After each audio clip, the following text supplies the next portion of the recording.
Good morning. I recently gave a talk of the top three communication pearls that I thought that people need to focus in on if they want to get better at building relationships. And I hope this helps you. I'm changing it up a little bit today. My name is Dr. Elsie. I am the CEO and founder of Lead Physician online leadership program for physicians and also the Chief Medical Officer of American Endovascular and Amputation Prevention. If you want to hear more of these videos, go to our YouTube channel, subscribe, Lead Physician. Also, if you want to hear those three pearls, I'm going to give you one of them today. Go to leadphysician.org and subscribe, and I will be sending that out to you. So what is it? So one of the things that I've noticed, and I've been mentored before, is do you ever notice that when you're meeting somebody for the first time, that you get this notion of whether or not you like them within seconds? I mean, it doesn't even make any sense because you don't even know them yet. So one of the things that that we need to understand is that a lot of the things that we bring into relationships, even in the beginning of not even knowing that person, or experiences in the past, whether it's also through our genetics, things taught to us by our parents, things that we've gone through in school, whatever it is, you're bringing it to the forefront of this conversation with this person, whether you're trying to get a position, you're trying to get promoted, maybe you're just trying to network and connect with people. What we need to do is, by learning the skill, listen for the unexpected. What does that mean? It means this. Let's step back a little bit. We as humans, we are biased by nature, whether we admit it or not. And so what we need to do is kind of step back and say, you know what? I bet you there's something here that I don't know yet about this person. I bet you there's something that I haven't figured out yet. And yes, I'm trying to get this deal to work, but let me let down my guard a little bit and listen more. By having that attitude, that mindset, it can change everything, how that conversation goes and how you're a lot leaning more into the conversation. So let me tell you something that I learned that was such a pearl. It's kind of related to this.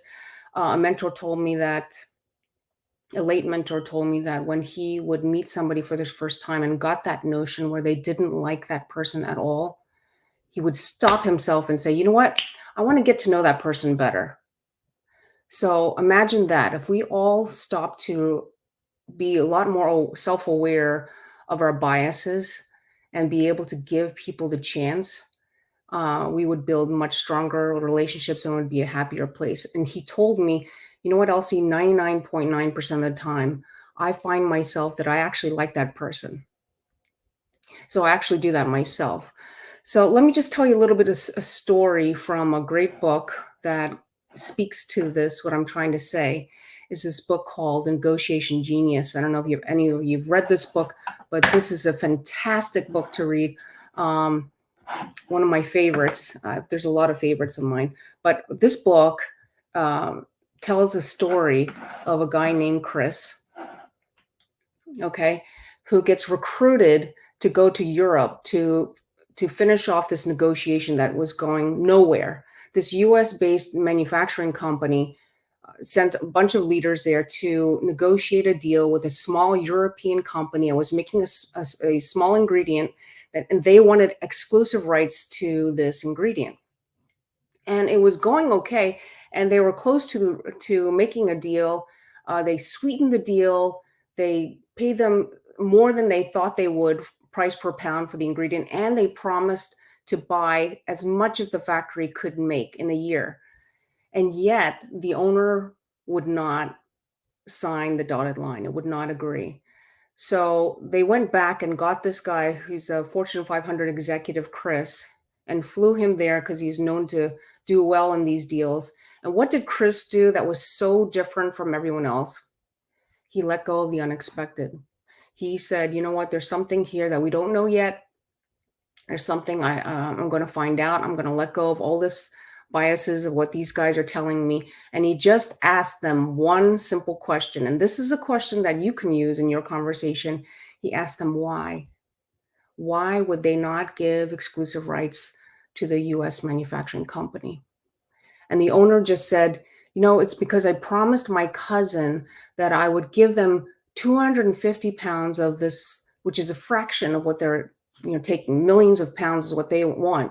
But he was promising 250 pounds for him to use this ingredient in his small company in the local area. And if you can imagine, after 15 minutes, they decided, they're going to give his cousin the rights to 300 pounds a year, and the US based company would take the rest. And that was it.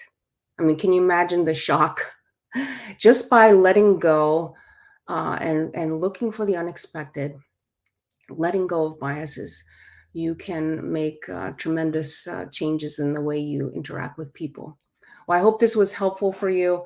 I'm changing it up a little bit on my podcast and giving some pearls. I hope this was helpful. If this is something that you would like me to do in the future, please let me know.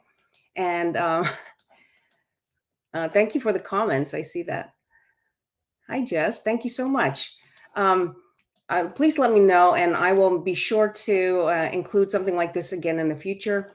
I hope everybody has a happy Sunday, and take care until next week, okay? Take care. Bye.